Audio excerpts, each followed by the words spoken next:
iniciamos. Desde los niños hasta las personas adultas, vivíamos con qué gusto.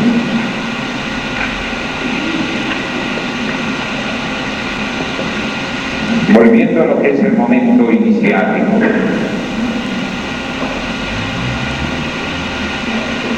es un momento para el cual debemos estar preparados.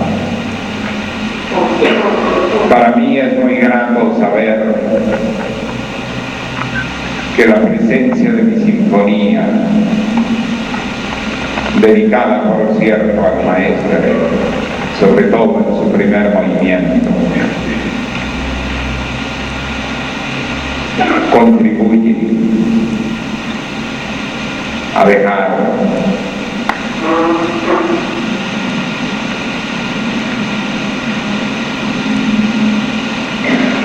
un efluvio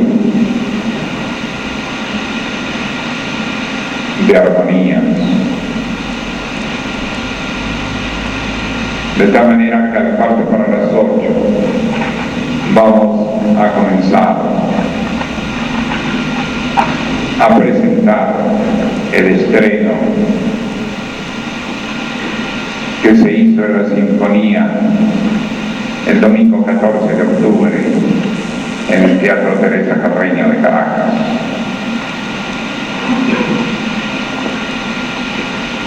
Después de ello quedamos ya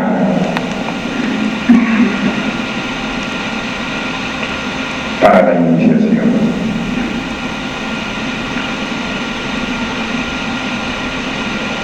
Vamos a tener mañana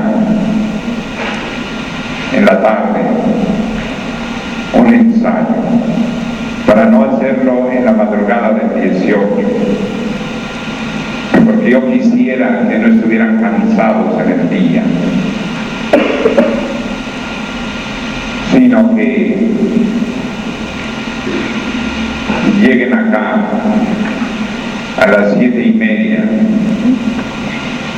para que escuchen la sinfonía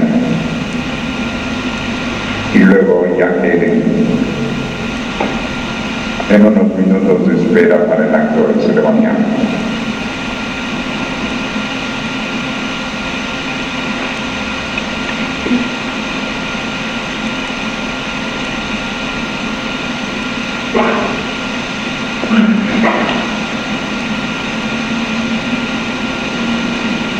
Aunque quizás sería más conveniente, ya reflexionando más, que la comencemos. No, sí, está bien. Está bien.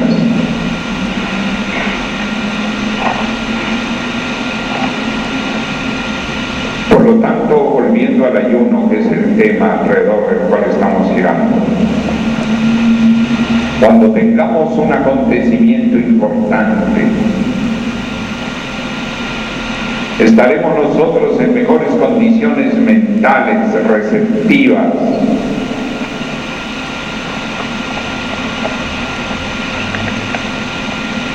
y por lo tanto, siempre recuerden que en los casos más solemnes de la vida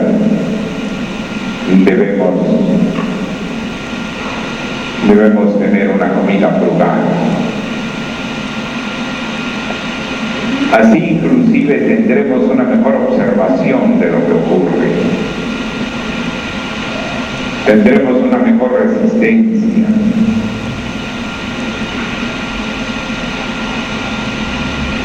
No llegar a hitos llenos en el estómago, algo en que se necesita poner nuestros 5 sentidos o nuestra receptividad. Debería hacer eso en todos los momentos importantes de la vida.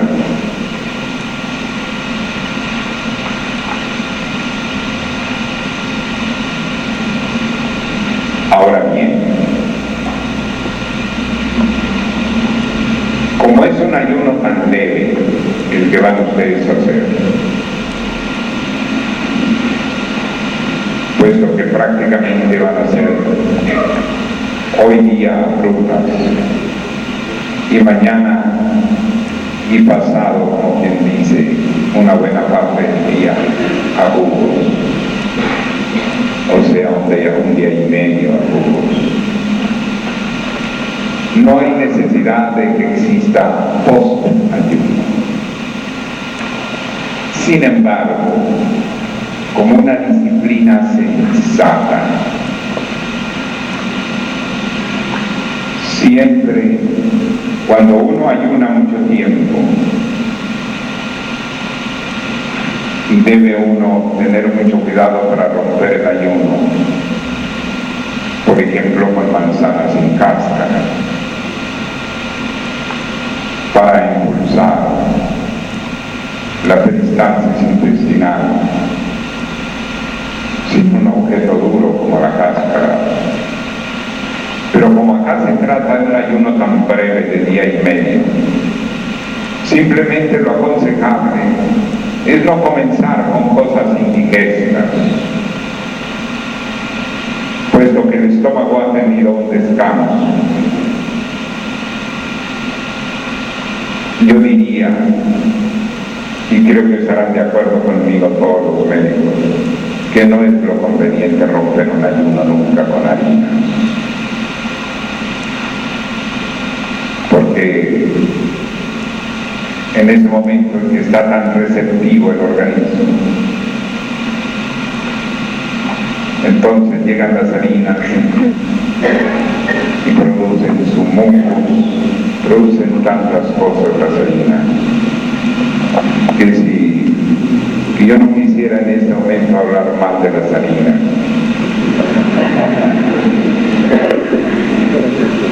Pero me gustaría mucho que prescindieran de ellas, sobre todo de la harina blanca, que casi siempre se come todo con harina blanca, y eso es tan perjudicial, no solo en lo que al colesterol se refiere, sino los que estamos acostumbrados a no comerla, cuando llegamos a comerla por algún compromiso o por alguna oportunidad nos sentimos no muy bien. Inmediatamente eso se percibe. Por lo tanto, aun cuando es un ayuno leve, muy leve, puesto que hay ayunos, a mí me consta con el doctor Casanova Lenti, por ejemplo, la ocasión en que yo lo acompañé a él cuando, en el caso de su primera esposa, la sometió a un ayuno aproximadamente de 88 días. Sí, no se asusten. Por eso les digo, yo mismo he hecho algún ayuno de 28 días y en plena actividad, porque yo no me puse en plan de estar internado, sino en plena lucha en Trujillo, con circunstancias universitarias del fin de la etapa del doctor Manini de los Ríos, que el otro día me hizo favor de venirme a visitar, y cuando era rector de la UNT, que después fue alcalde de Trujillo. Lo mejor es romper el ayuno con frutas.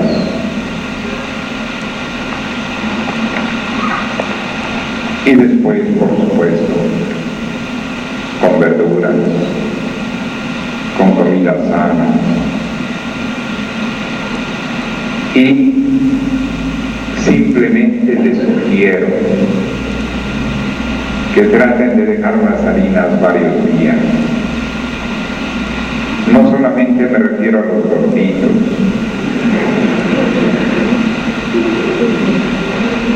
sino en general a todos. Es una gran experiencia dejar las harinas, una bella experiencia. Claro que se entiende que va a haber suspiros de nostalgia, de recuerdos, de los mejores tiempos.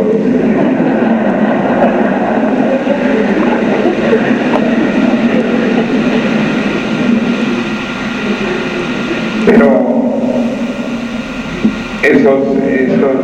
este día brutas y un día y medio a cubos es toda una enseñanza.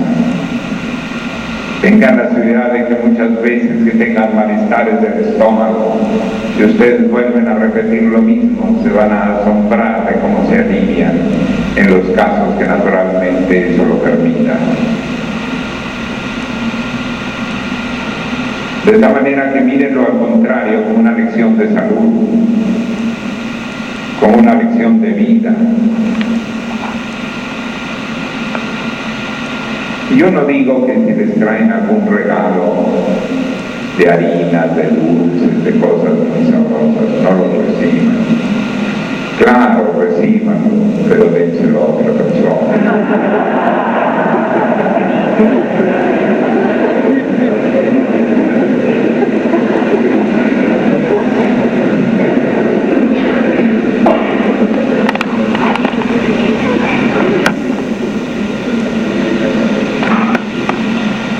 Yo estoy seguro y me siento convencido de que la sabiduría es fácil,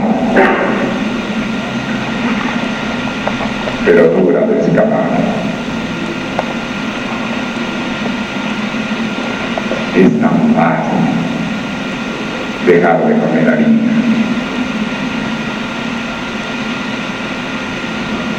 Por supuesto que también los caramelos. A los niños no se les debería dar caramelos, se les debería enseñar a no comer caramelos.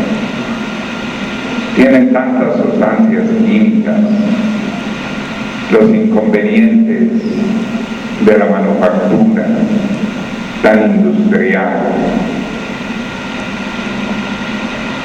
que realmente hay tanto que estudiar en lo que respecta a la medicina natural y sobre todo a una comida sabia. Uno nunca acaba de aprender, pero uno recibe un gran premio, un tremendo premio. No solamente la salud y la longevidad, no solamente la salud y la longevidad, sino que nuestras papilas gustativas se despejan y después saboreamos las cosas mucho mejor. Nuestro olfato tiene cambios cualitativos, nuestro paladar goza.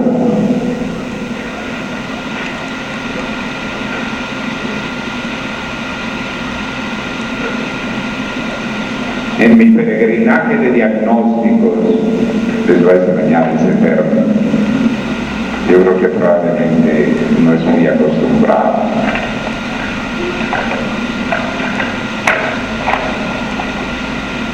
Con la piedra escondida cerca del páncreas y que no me descubrirían ni los rayos X. Durante 30 años me hicieron los diagnósticos en los diferentes países más increíbles. Desde mandarme con los cardiólogos hasta decretarme que podía tener cáncer del páncreas. Bueno, pero entre tantos especialistas que fui rebotando, siempre procuraba aprender de ellos bastante. Yo decía, no hay diagnóstico, no se sabe lo que tengo, pero yo aprendo cosas. Lamentablemente no daban con lo que tenía, pero yo sí daba con lo que ellos tenían.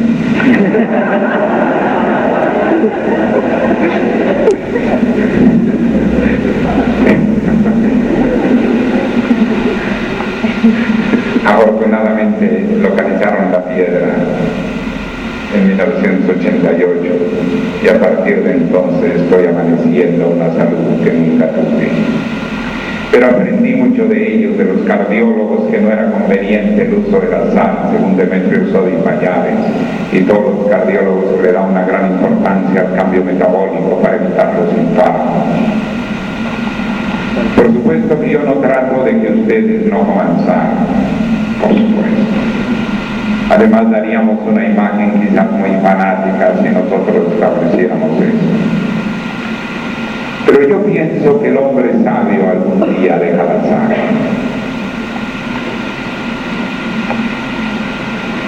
Puesto que llega un momento en la vida en que ya debemos aprender a sobrevivir,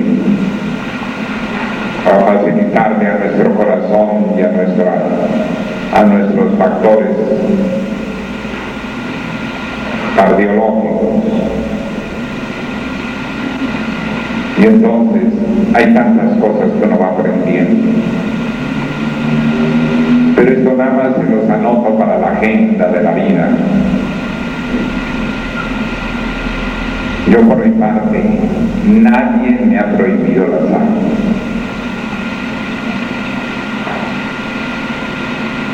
Sin embargo, uso la comida sin sal.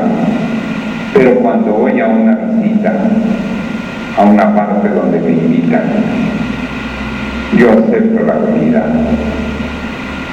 con sal, porque no es una prohibición. Pero yo sé que si no como sal, mi corazón tiene más facilidad de vivir más tiempo. Y como necesito vivir, no es nada más la afirmación de la vida, sino que la misión que cumplo requiere que viva el mayor tiempo posible, pues entonces me las arreglo para vivir más tiempo. Y aprovecho todo lo que he aprendido de mis amigos médicos, pero adoptando las cosas con fuerza de voluntad. Pero he aprendido algo que quiero decirles para terminar. ¿Qué razón tenía Jesús cuando le contestó a Pedro? Que Pedro le preguntó: Señor, y nosotros que todo hemos dado por ti, ¿qué nos tocará? Y Jesús le dijo: 100% lo que habéis dejado. ¡Qué perfecto! Cuando uno deja ciertos alimentos, resulta que el paladar, que las papilas gustativas van teniendo mucho mayor despertamiento y uno goza la comida como no la gozaba antes. Los pobres carnívoros tienen que tomar cosas muy saladas, tienen que tomar cosas muy fuertes para que medio se sientan satisfechos en el sabor. Nosotros no. Yo les digo a ustedes que para mí es un placer comer las cosas más sencillas. Sabores que antes no descubría, ahora descubro. Y digo, qué razón. Yo he dejado muchos sabores, pero los que ahora gozo es 100% lo que he dejado. Bien, entonces esto viene a ser una cuestión un poco filosófica, pero muy práctica. Se las recomiendo y algún día lo recoparán. Bien, entonces, habiendo ya comenzado su etapa de ayuno, vamos a escuchar lo que nos dice nuestro GACPA en preparación, Federico Moreno. Enseñanza 17.1.91. Hay que tomar muy claramente en consideración que la obra completa del maestro, más el discipulado modelo de la llana para la Bhakti al maestro, fundado por él, establecido protegido y bendecido por ellos.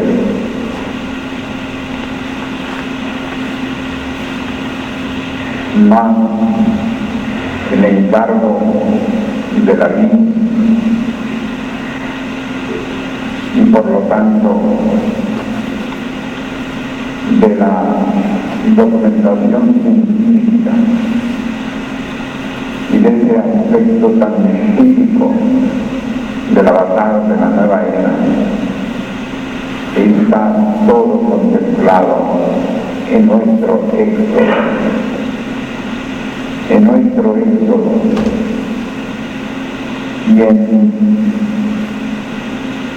y en todo lo que corresponde al cumplimiento también de la iniciación mayor, la preparación para los ministerios mayores, las ciencias sagradas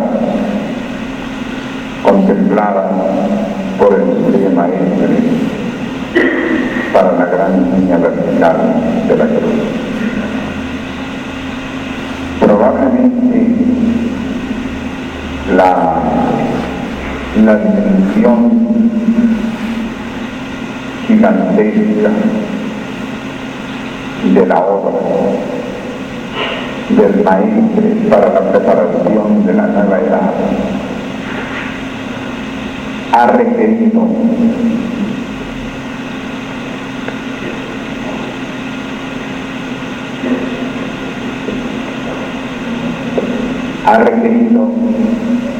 indudablemente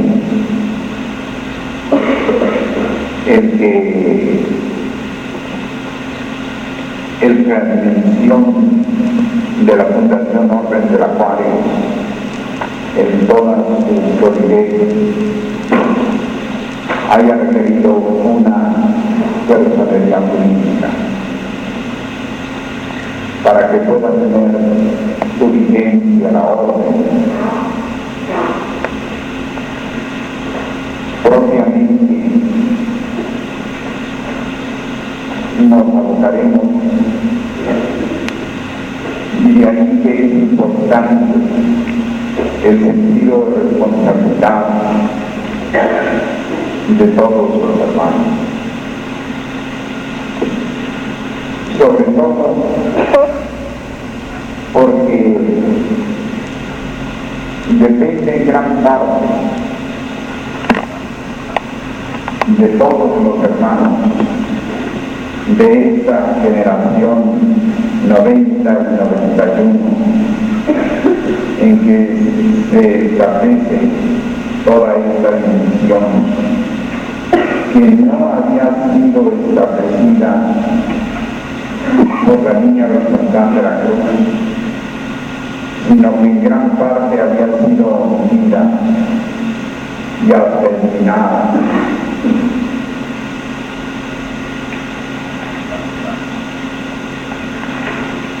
Por lo tanto,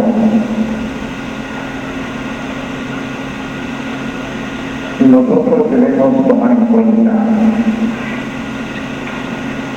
que esta generación constituyente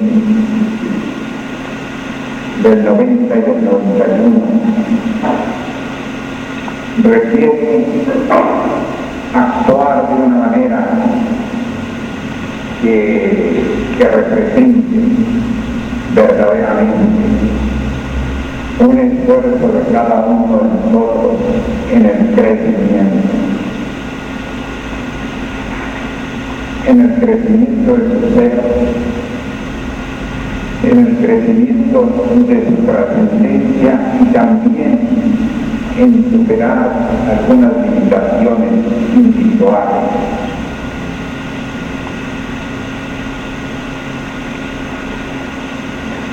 El superar limitaciones individuales es de un carácter en que nadie escapa,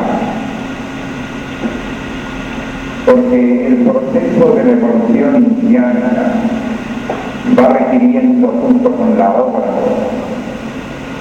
una transformación que sin duda aún en los gustos, aún en los detalles que parecieran más sencillos. Es una profunda realidad en la que cada uno de nosotros debemos comprender que tenemos que superar, sobre todo para ir alcanzando la supremacía del método, la supremacía del método en todo aquello que vayamos interviniendo.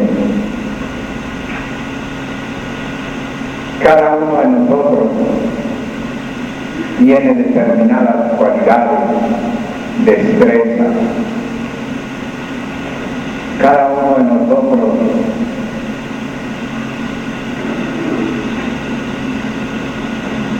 ha sido preparado por su esfuerzo, por su situación, por su experiencia, por su apostolado, por los diversos motivos y circunstancias.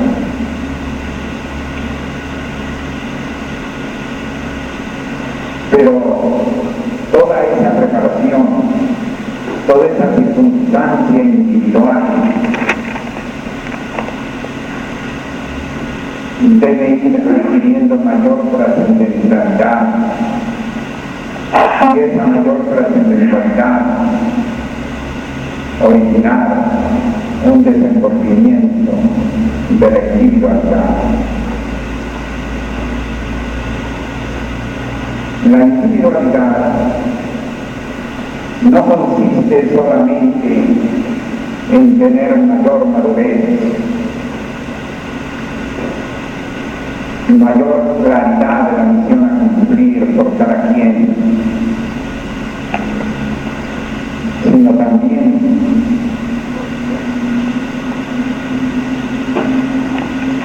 hay que comprender aquello en lo que nos tenemos que pulir. Ejemplo, hay quienes para la planificación son excesivos,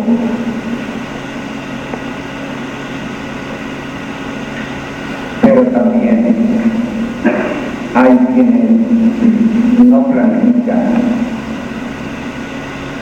quieren ser demasiado prácticos en todo, quieren ser muy ejecutivos en todo, y en ese sentido tenemos que ir buscando un equilibrio.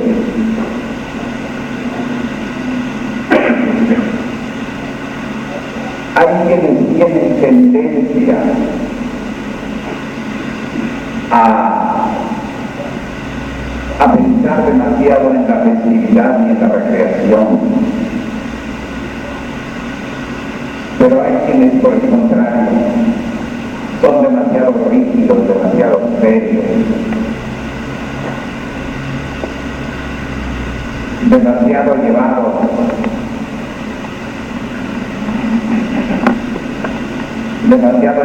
a ser adultos.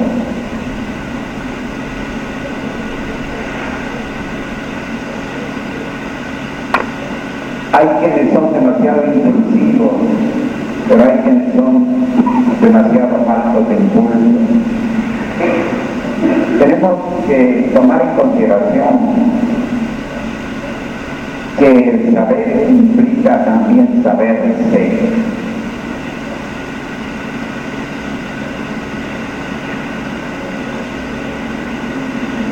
Y que por otra parte hay una labor suprema que realizar. Vemos al mundo bajo el poder de la guerra.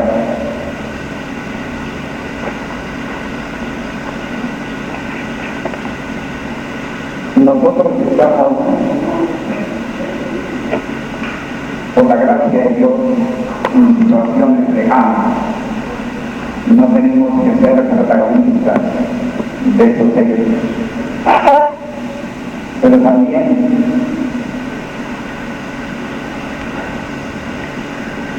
ellos nos dan un papel dentro del mundo del arte.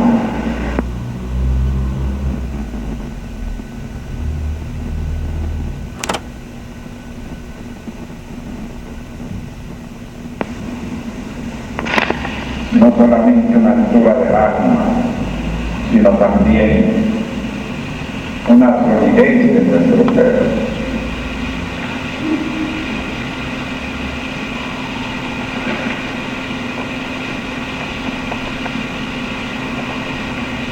Necesariamente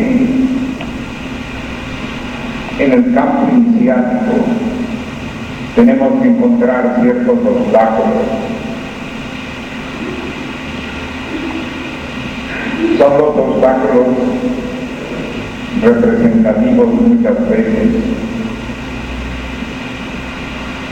de aquello que nos va a fortalecer.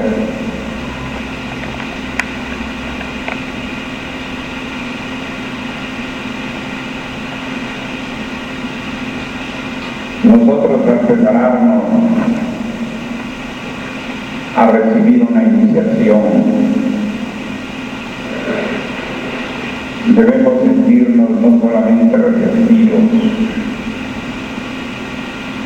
sino con una gran solidez, más allá de los obstáculos naturales, y una época apostólica como la que vivimos en el siglo XX nos rodea. Afortunadamente, si bien estamos en una condición naciente en la Fundación Orden de la Paz, en la manga de la Fraternidad Universal,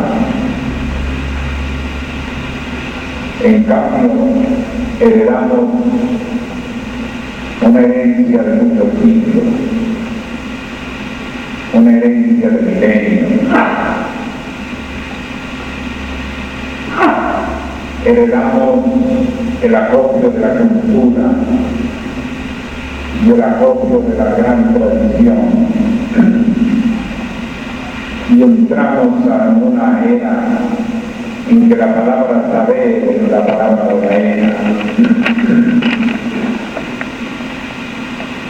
en que la cima vertical de la cruz no estaba desarrollada en la T, porque la T típica de los tiempos de Jesús revelaban precisamente que la gran línea vertical de la cruz estaba bajo la línea horizontal. Fue la característica, el sello, lo único que sobresalía en la cruz simbólica era el INRI, el himno natural renovado del himno de Jesús.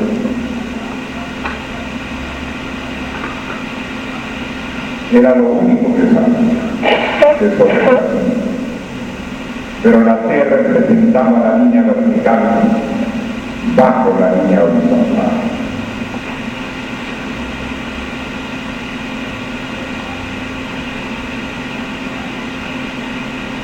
Aún en el caso en que la crucifixión simbólica o real de Pedro Apóstol se hizo en una cruz invertida, una cruz de cabeza. De todas maneras, era una T de cabeza.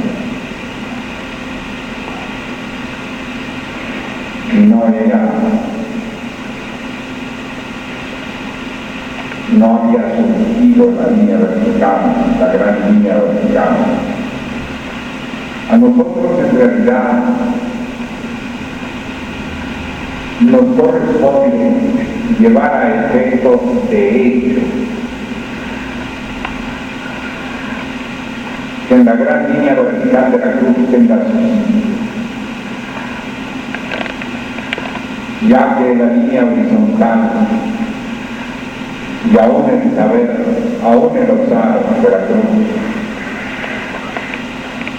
no hicieron mucho hasta la fecha. Por lo tanto, por una parte es un trabajo iniciático, por otra parte es un trabajo magno.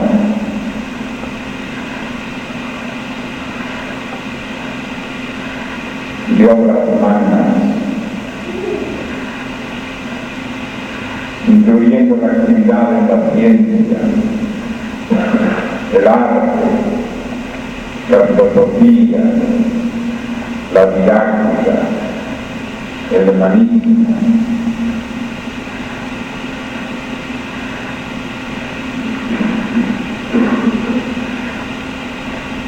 Por lo tanto, el momento iniciático que nos abocamos a vivir y que ha comenzado en su capacitación desde el momento de la entrada de todos ustedes, en su preparación, no solamente es un momento culminante, sino que es un momento en que corresponde a un salto cualitativo, en que corresponde como a subir un gran escalón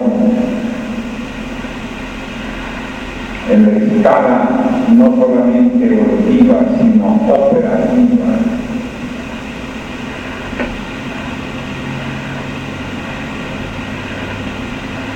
Y por lo tanto, el día de hoy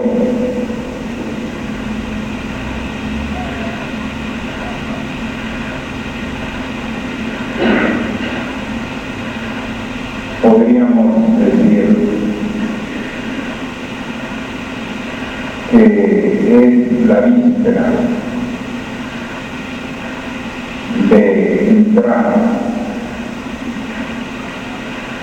en un plano que nuestra evolución ha alcanzado, pero que va a tener la consagración de recibir la cruz.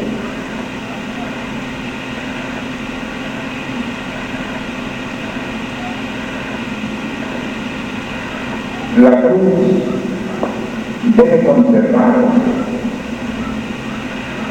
cuando se le quita en un lugar que no sea descuidado de la casa. Lo mejor es guardarla en una cajita especial que no esté al alcance de los niños ni de las personas curiosas.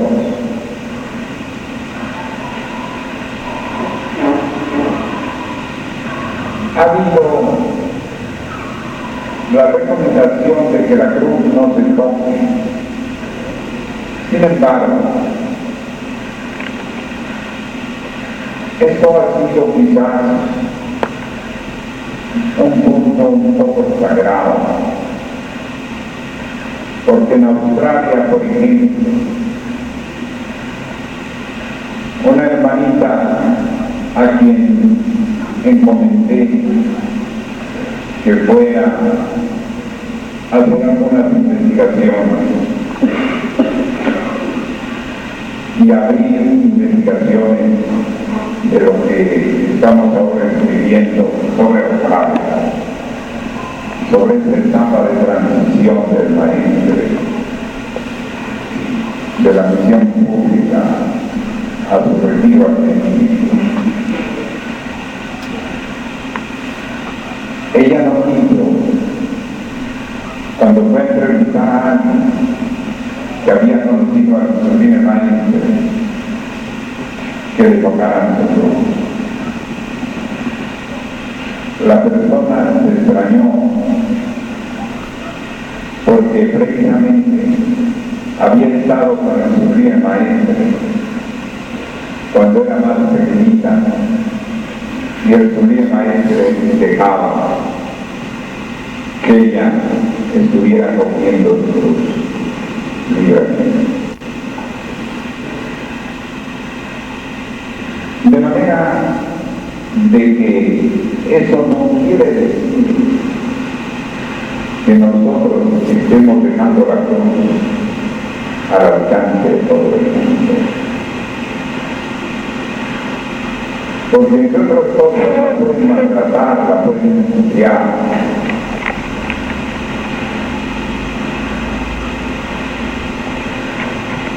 Y en otros casos, a lo mejor alguien puede burlarse de ella.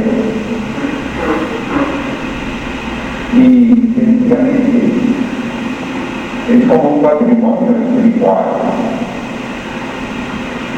que tampoco debemos exponer a que sea hollado, a que sea ensuciado, a que sea descuidado.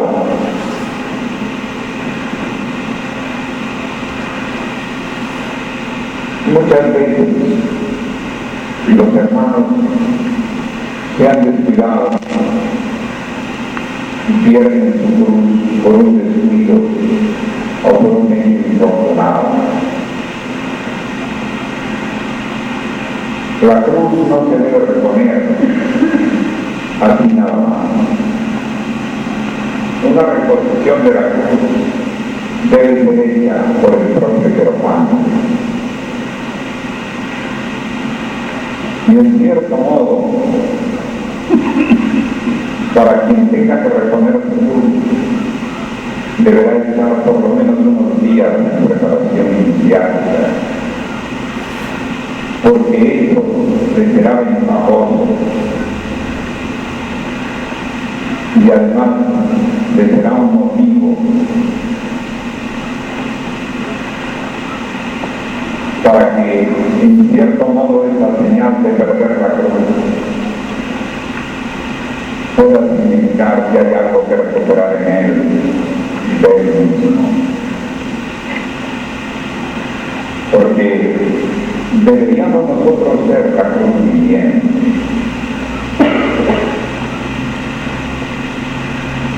Y la cruz debería ser la representación de aquello que nosotros hemos realizado y estamos realizando.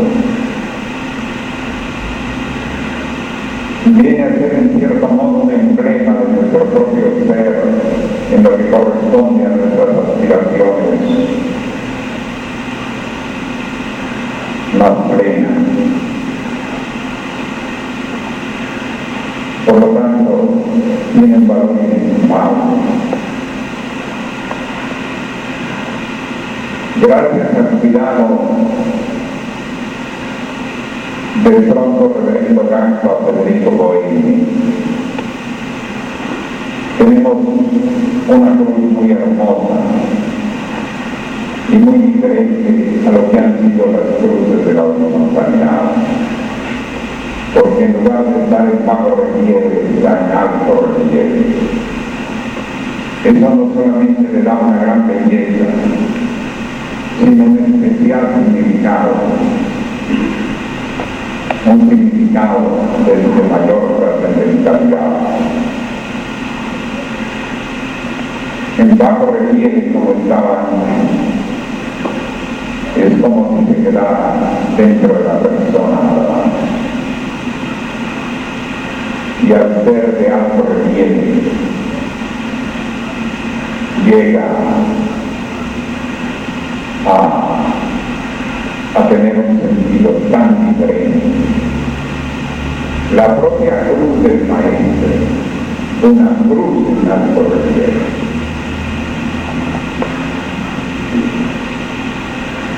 Siempre el alto relieve ha significado no solo lo que sobresale,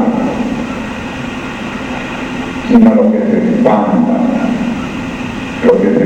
más allá de sí mismo, lo que expande más allá de su propia superficie.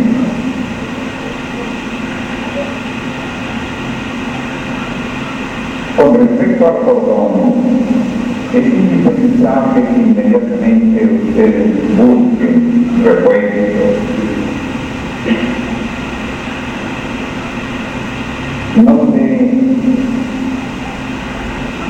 No he preguntado al reverendo Garza Guillermo Pérez si se ha hecho algún número mayor de cordones, por ejemplo, de Jesús o de Garza en el país de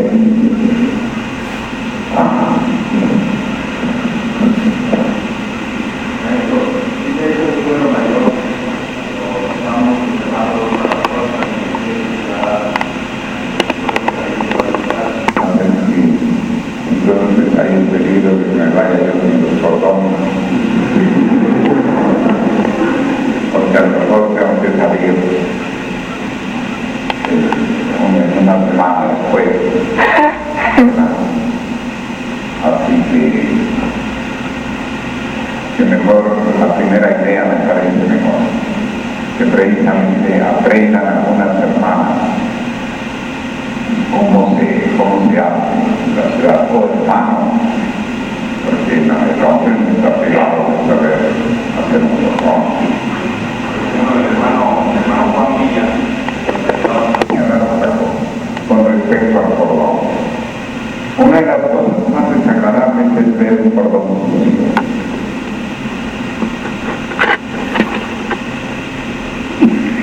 Ver un cordón sucio es verdaderamente lamentable.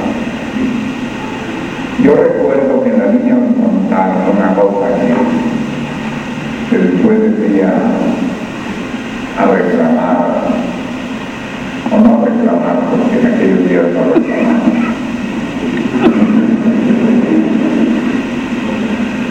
Tanto tenía que reclamar que mejor no reclamaba.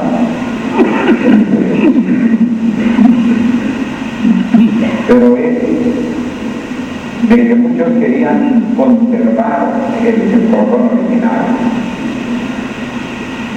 y lo conservaban, pero con una mugre también original.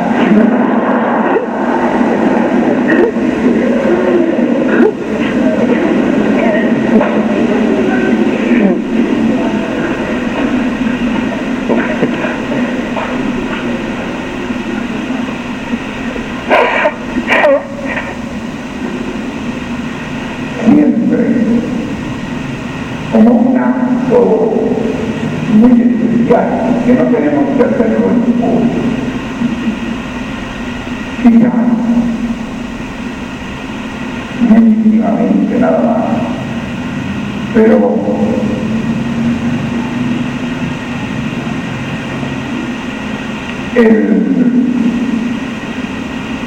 el besar la cruz para quitarla y ponerla es algo de conciencia casi total.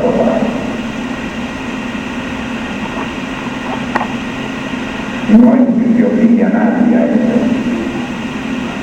pero representa un algo que nos recuerda, un emblema de nuestro propio ser.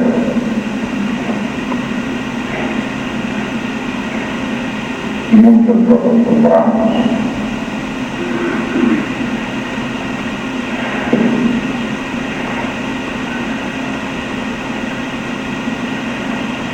El uso de la ropa blanca, podríamos decir que es algo que dentro del templo, dentro de un ceremonial especial, es algo que nos significa, porque la vestidura blanca ha sido usada por los grandes instructores del mundo. En América siempre se representa Quetzalcóatl, que fue como el instructor de los toltecas, y a Kukulcán, en sus óperos mayas, siempre se supone que ha estado vestido de blanco. Sin embargo, debemos tener cuidado de que más bien en la calle podemos usar ropa común, aunque quisiera decir, no para que se tenga un rechazo automático, pero recuerdo una vez cuando por mi parte todavía vestía de mí, que alguien me regaló un terno negro y un calcetín fino. Yo lo agradecí porque estaba acostumbrado a vestir de diferentes colores como el natural. Pero recuerdo que cuando me lo puse, por primera vez sentí cierta incomodidad de traer la vestidura negra. No sé por qué me acordé de que Jesús, vistiendo de blanco, se le ha querido a sus representantes vestir de negro.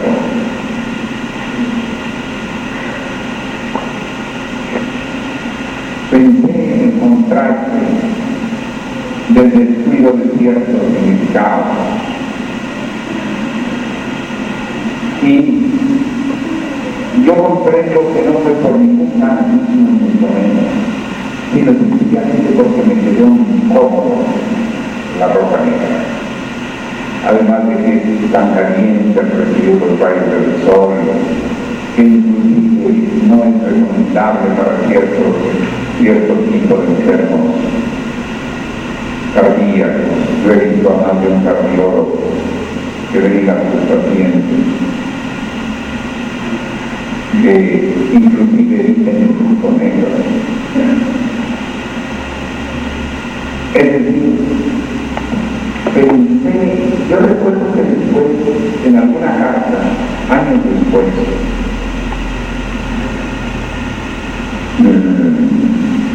le platicaba a un día maestro que al llegar a una determinada ciudad y que había mucha tendencia de que la gente vistiera de ropa negra. Era en una tierra alta de uno de nuestros países. Y le platiqué eso y le dije que me parecía que era un pueblo más triste, que sentía que era un pueblo más triste, más adulto, más negativizado, y que me daba una impresión de que, claro, sabía que el negro es también un color muy elegante en muchos casos, pero que veía algo que ni los sarcófagos se veían muy bien de negro, que no lo sentían. Entonces, le comentaba eso y él me contestó muy bien recibida su carta, con su sensibilidad a los colores.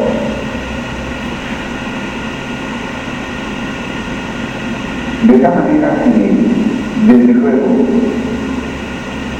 yo no quiero con esto que ustedes se sientan impedidos a que vayan a tirar de su guardarropa la ropa negra necesariamente. Pero me parece que cada quien dice según su estado de conciencia. Me parece que no es benéfico ni para la persona, que no es benéfico ni para la comunidad. Hay otros colores que son muy bellos y que son de muy buen gusto. Igualmente, pienso que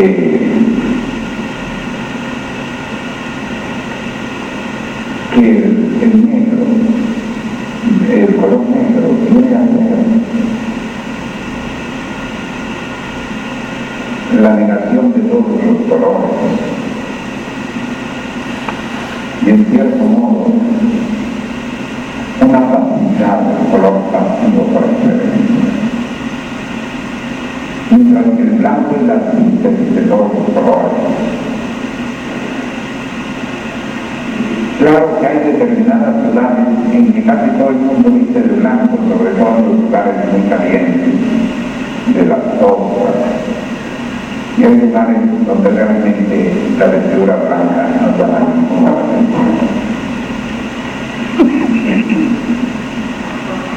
Pero con esto quiero decir que nuestra ropa para determinadas ceremonias, para las reuniones de cámara, mejor también las preservemos un poco, inclusive que se conserve mejor, que si nosotros la usamos en todas partes. Claro que ya un garza tiene mayor libertad de usar un blanco y un pelón, mucha mayor libertad de usar el blanco en muchos momentos que lo quiera hacer. Pero yo quisiera decirles que antes del 4º grado la ropa blanca no es de ninguna manera un uso ni mucho menos obligado. Hay una cierta realización que se requiere en el 4º grado, pero que seguramente nos despertaríamos mucho de para mujer.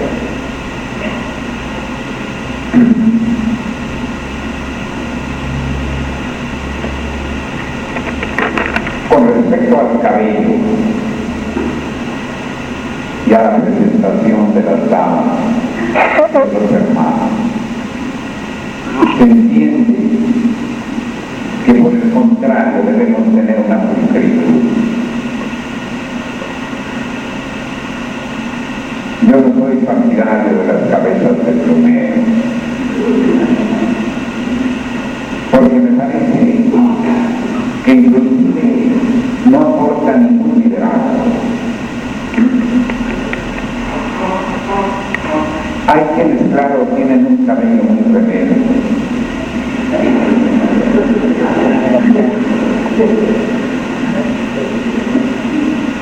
Pero yo creo que debe triunfar la estética. Yo no les digo, por ejemplo, en el arsenal, es verdad que se recomienda no tener metales en la cabeza. Y el cabello es preferible que no esté sujeto. Pero eso no quiere decir que las hermanas o los hermanos vayan a andar siempre con la cabeza suelta. Es un momento determinado por una razón magnética.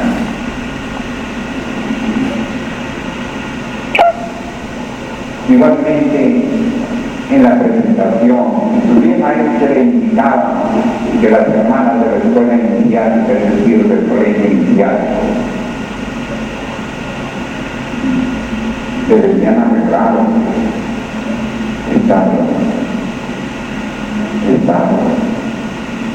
digamos, con los adornos propios de la moda, con sus colores. Claro que también los colores deben funcionar, porque tampoco somos partidarios de que alguien ponga un colorete y vaya poniéndose por la calle sin sistema ni nada, y a lo mejor lo trae a hacer.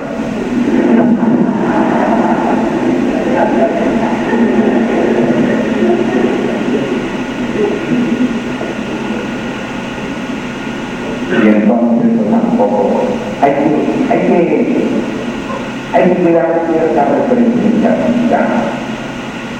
cierta, ¿cómo diríamos? Dignidad.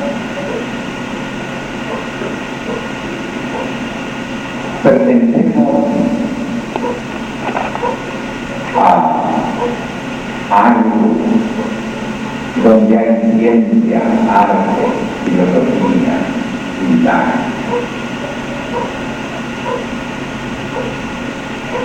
Yo me he acostumbrado a estar conforme con estos artistas, que por artistas parece como que procuran estar lo más desarreglados que se puede.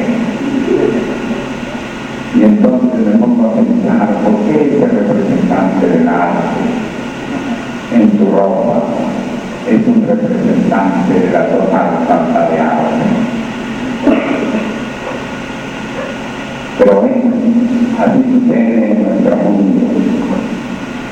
Y muchas veces algunos artistas están demostrando que para presentarse más bien